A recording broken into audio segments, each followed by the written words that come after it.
The chilly autumn evening settled over the quiet town of Clearwater, nestled against the backdrop of rugged hills and sprawling fields. A soft golden glow from the setting sun bathed the landscape, where farms dotted the countryside. Among them was the Bennett family's property, a modest but well-kept farm that was home to their prized horse, Luna. Luna was a stunning dapple gray mare with a silvery mane that shimmered in the light.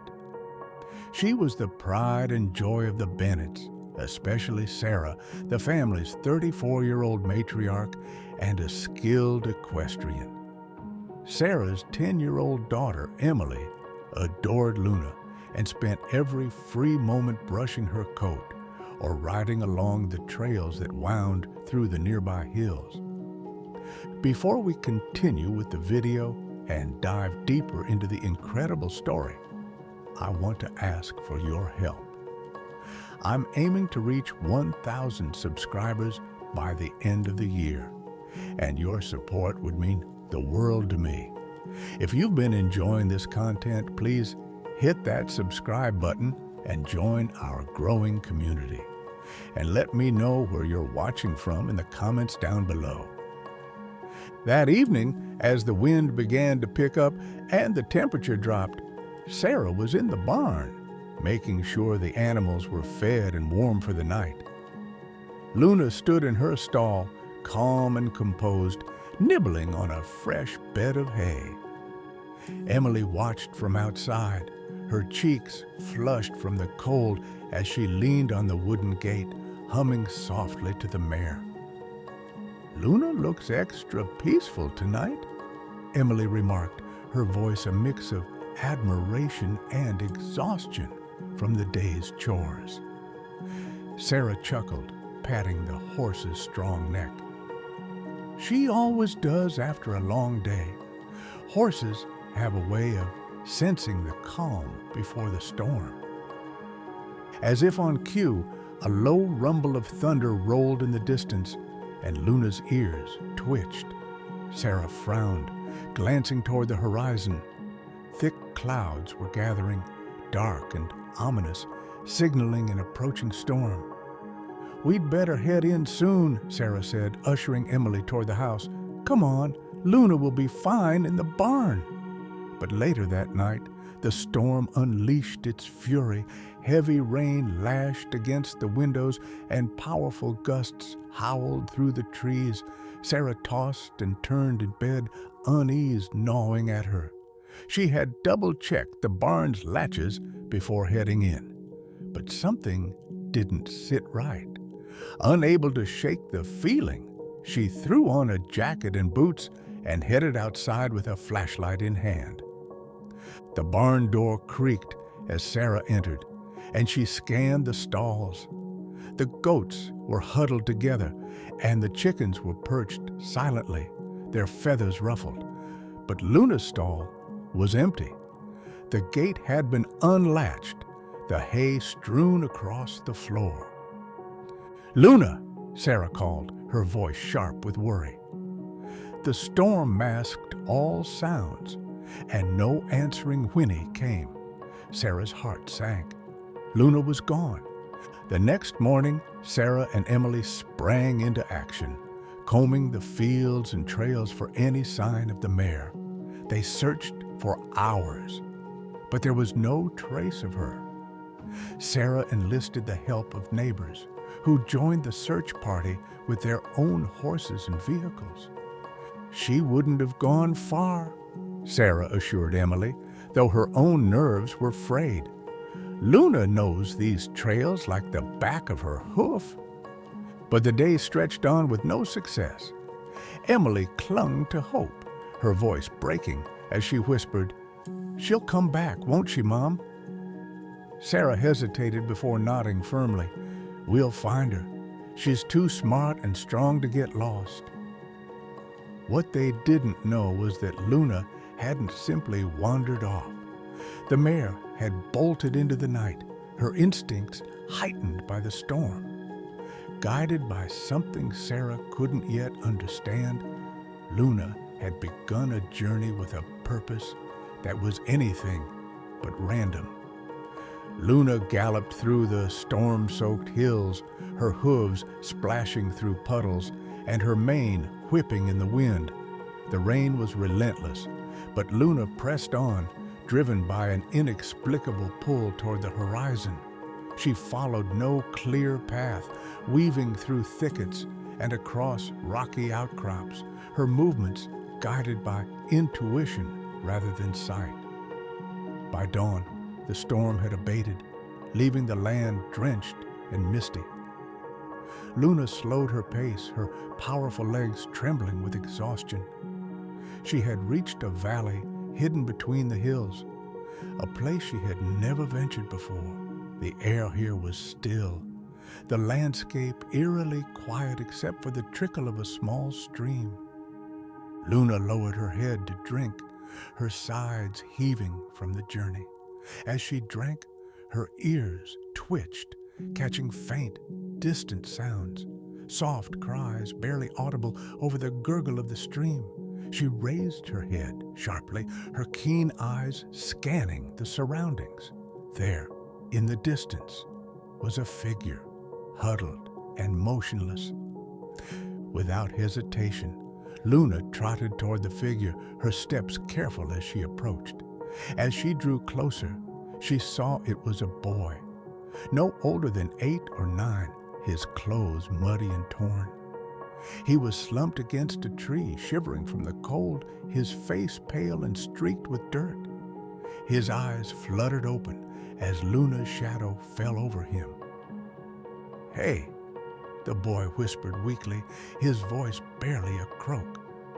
He reached out a trembling hand toward Luna, who stood perfectly still, her warm breath misting in the air. The boy's fingers grazed her muzzle before his hand fell limply to his side. Luna nuzzled him gently, her instincts telling her he needed help. She pawed the ground, her powerful hooves striking the earth as if urging him to rise. When he didn't move, Luna reared her head and let out a loud, resonant whinny, the sound echoing through the valley. It was a call for help, a plea that would soon reach ears far beyond the quiet clearing. Back at the Bennett farm, Sarah and Emily were planning another search when the phone rang. It was Hank, an older neighbor who had joined the search party the day before.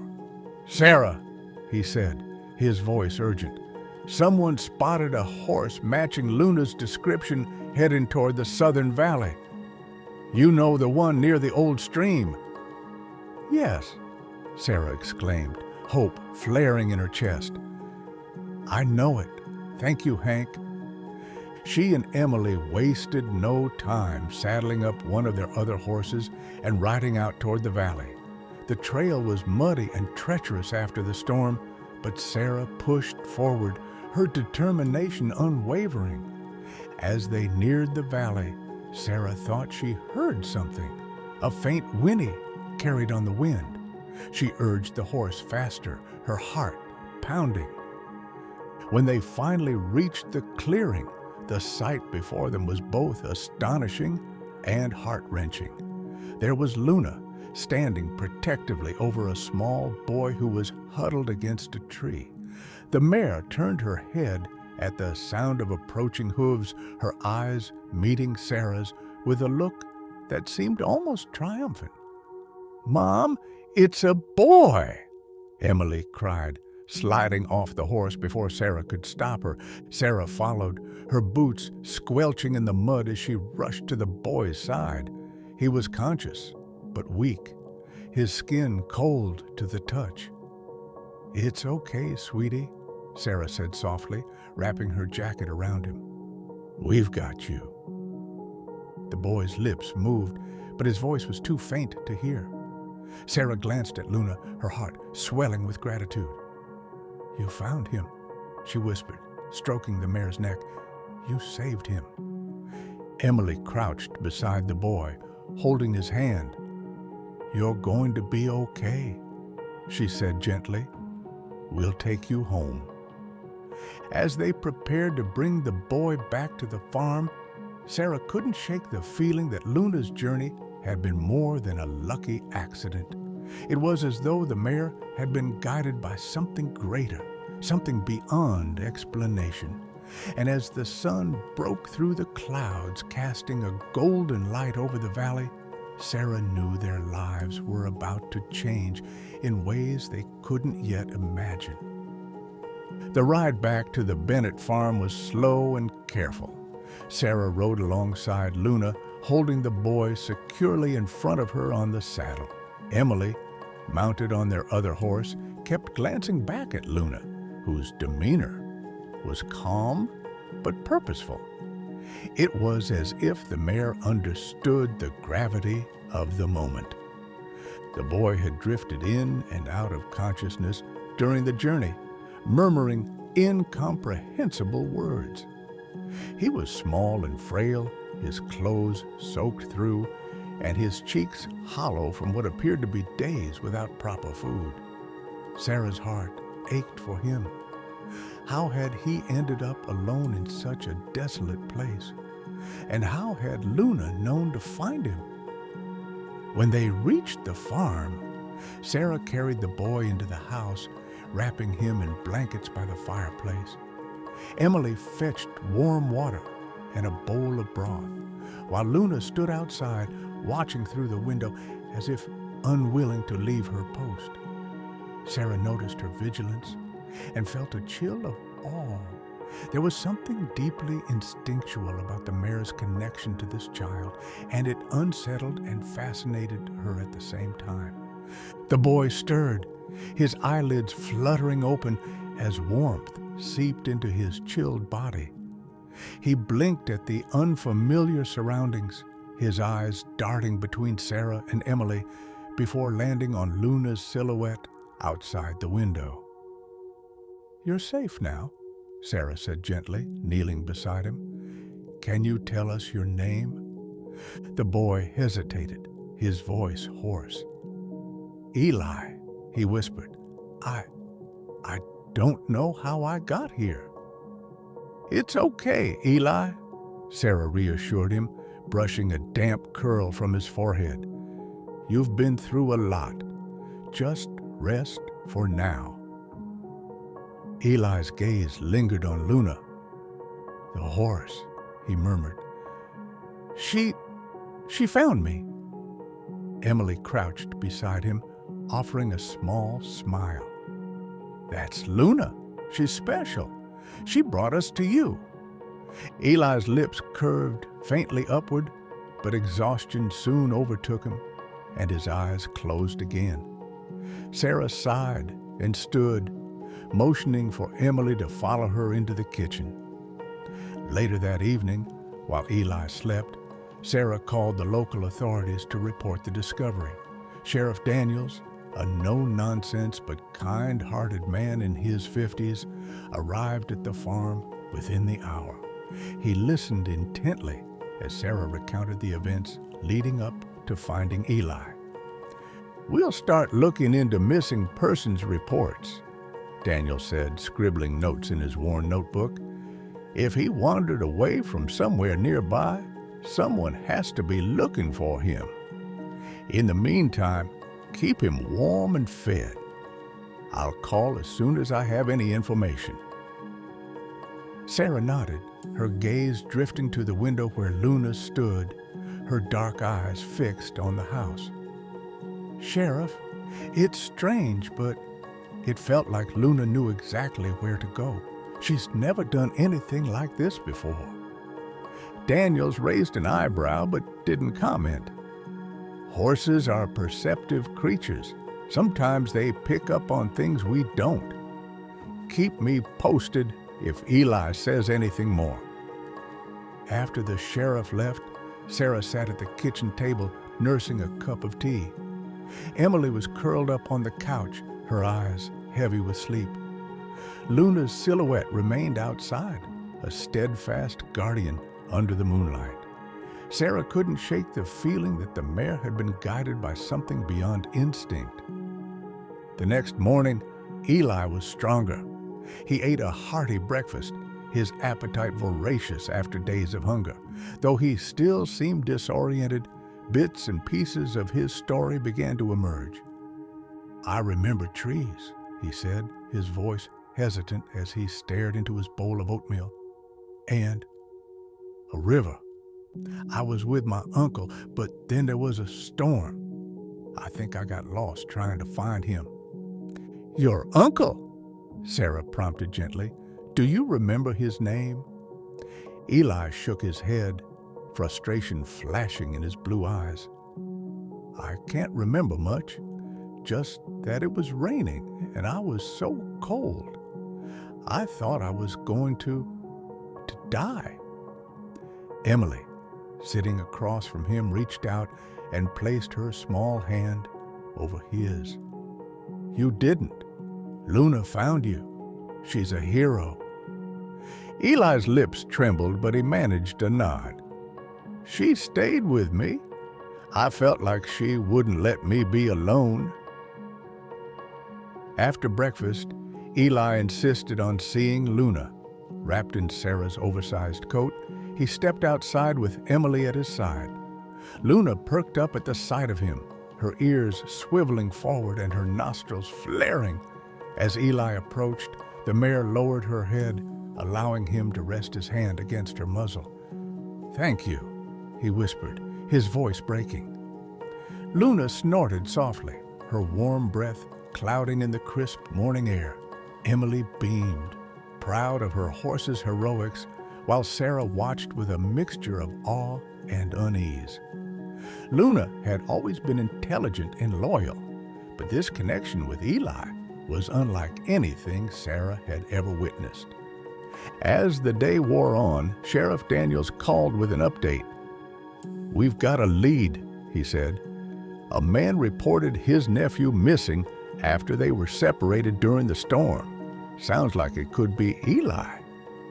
Sarah relayed the news to Eli, who nodded, relief washing over his features. "That's him, my uncle. I remember now." The sheriff arrived later that afternoon with Eli's uncle, a rugged man named Peter, with weathered features and a tearful smile. The reunion was emotional, and Peter couldn't stop thanking Sarah and Emily for their kindness, and Luna for her uncanny rescue. "I don't know how to repay you," Peter said, shaking Sarah's hand firmly.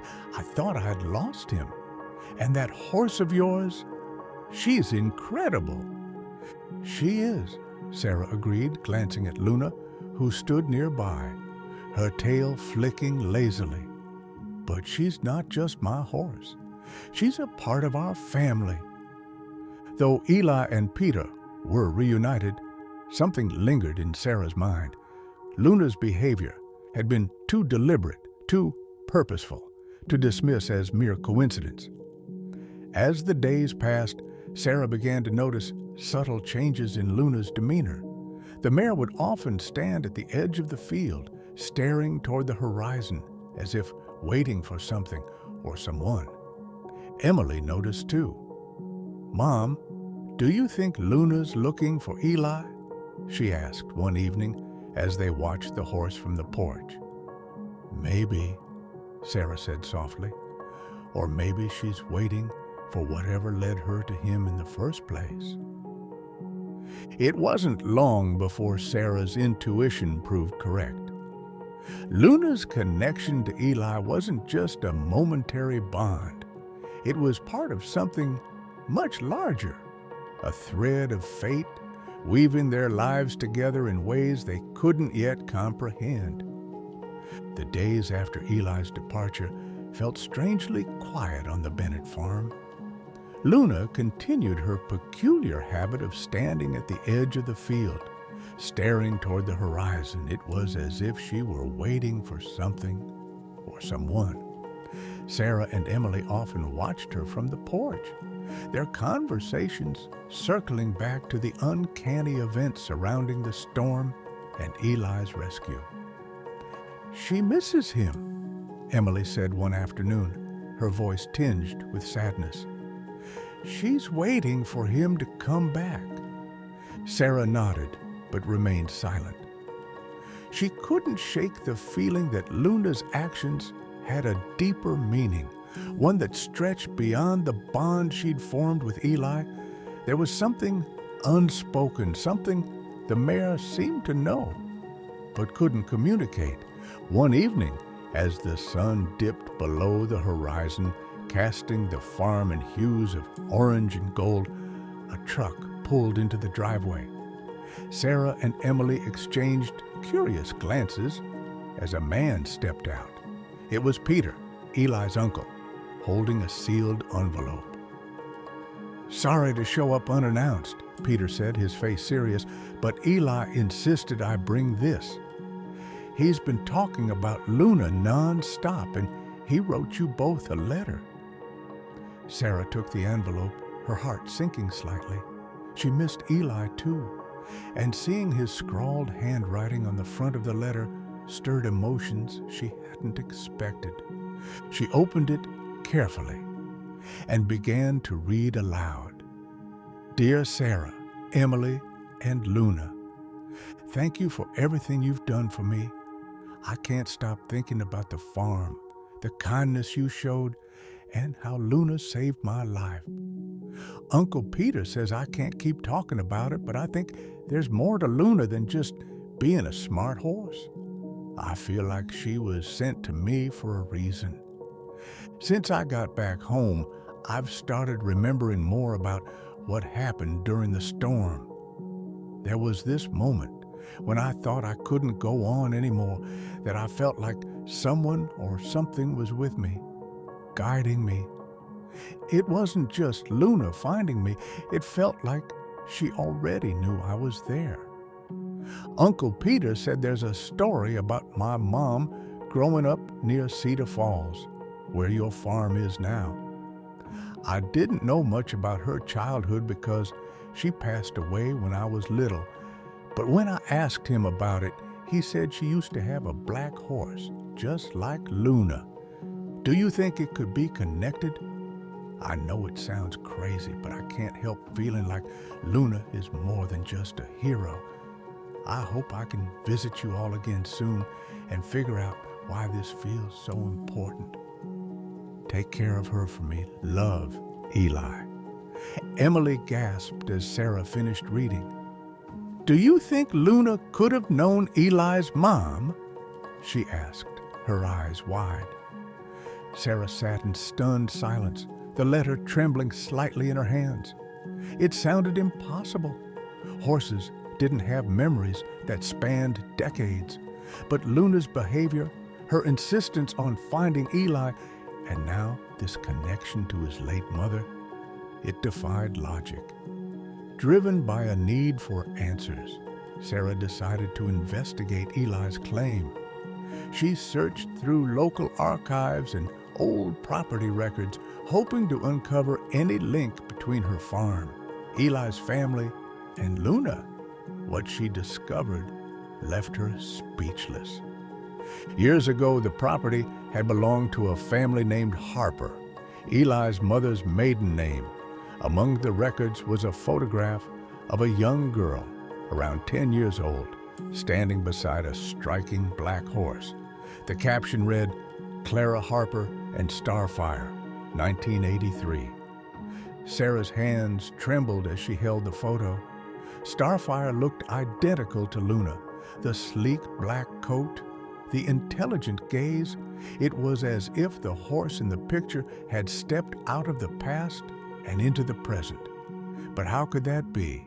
Horses didn't live that long, and Starfire had likely passed away decades ago. Sarah shared the discovery with Emily, who was equally astonished. They decided to invite Eli and Peter back to the farm to share what they'd found. When the pair arrived, Eli was visibly emotional as he looked at the old photograph. "That's her," Eli whispered, tracing his fingers over the image. "That's my mom, and it looks just like Luna." Peter nodded solemnly. Clara loved that horse. Starfire was her world growing up. She always said there was something special about him, almost like he could understand her. Emily chimed in, her voice filled with wonder. Do you think Luna could be like Starfire's descendant? Maybe that's why she felt so connected to Eli. It was the only explanation that made sense. Horses had strong familial bonds, and if Luna was related to Starfire, it could explain her actions. But Sarah couldn't ignore the deeper, almost spiritual connection that seemed to surround the entire situation. The next morning, Sarah led Eli out to the field where Luna was grazing. The mare's ears perked up as soon as she saw him, and she trotted over with a soft whinny, nuzzling his shoulder as if greeting an old friend. Eli laughed, tears streaming down his face.